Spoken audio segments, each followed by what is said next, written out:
The present was so beautiful that I had forgotten about tomorrow. My sister's wedding day possessed an absolute absence of sorrow. The sun's radiance we did not need to borrow. Bottles of champagne filled earthly cups of bliss. Heavenly joy was easy to miss if one failed to reflect and preferred to reminisce. No rain, only showers of love. A sense of peace descended like a dove. Dancing and prancing, floral crowns and wedding gowns, all for the sake of romancing. I refused to see that my childhood was over until it was handed to me in a bouquet of daisies, absent of four-leaf clovers. Like flowers, my sisters were being uprooted one by one, transplanted and trapped in a glass vase, overflowing with expectations.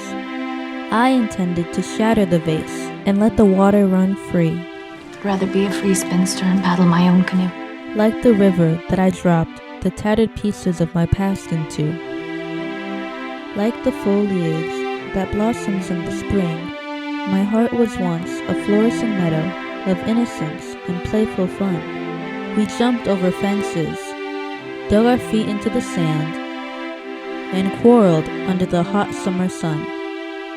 The heat turned my heart a fiery red that put the autumn leaves to shame. Our Marsh is going to Europe! Oh, and she wants me to go with her! But at the sound of another's name, No, she wants me to go. a green heart of jealousy it became. Leaves crunched under my feet as my friend and I broke away from the wedding. A promise of freedom dressed in conceit You don't have to stay here, Joe. unveiled the moment I was dreading. Why should we run off and join a pirate ship? I was bound by the tides that were spreading. No. It's no use, Joe. As a woman, I was a performer. As a human, I was a writer, and I strived to rewrite the life that society had scripted for me. He could only pretend that his mansion was a cage. To man a ship was to jump on his chair, scanning the horizon for a maiden so fair.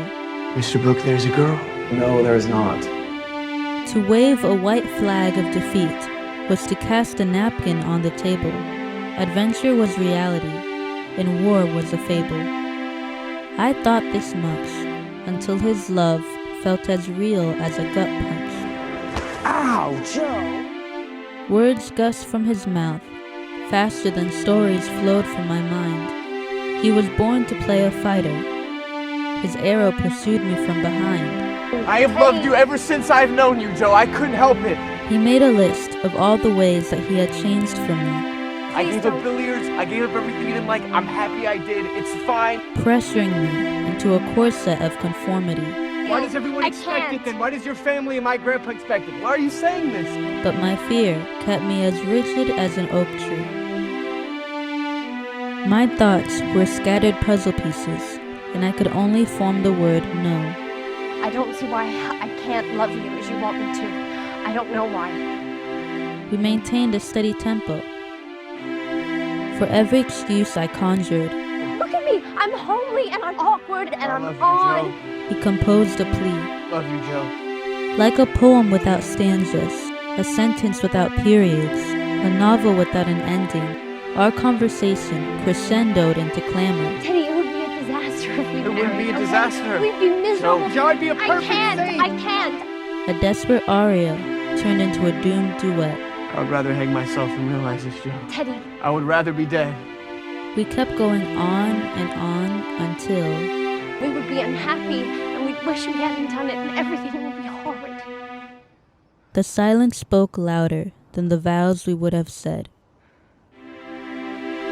Now that his life has fallen into place, he laughs and says that autumn was invented the day I broke his heart. How could I have broken his heart when I was unaware it had been given to me? I was normally the one giving him gifts. The price of his proposal was paid with the last token of our childhood. Watching him walk away was like letting go of a teddy bear I had outgrown. I stared into the distance, hoping I could see a future where I was right to leave him behind. In reality, he was the one who walked away, and I stayed. Perhaps if I buried myself in my childhood, the diminishing sun would marry my tears, and this pain would grow up to be a moment in time, not a fear of mine. The grassy hillside we had once tumbled down was now a mountain of memories, an insurmountable pile of snow, a graveyard of dead trees where second chances did not grow. If only I could have saved a fallen leaf, as golden as the sunrise, before it withered away and the sun set on that horrid autumn day.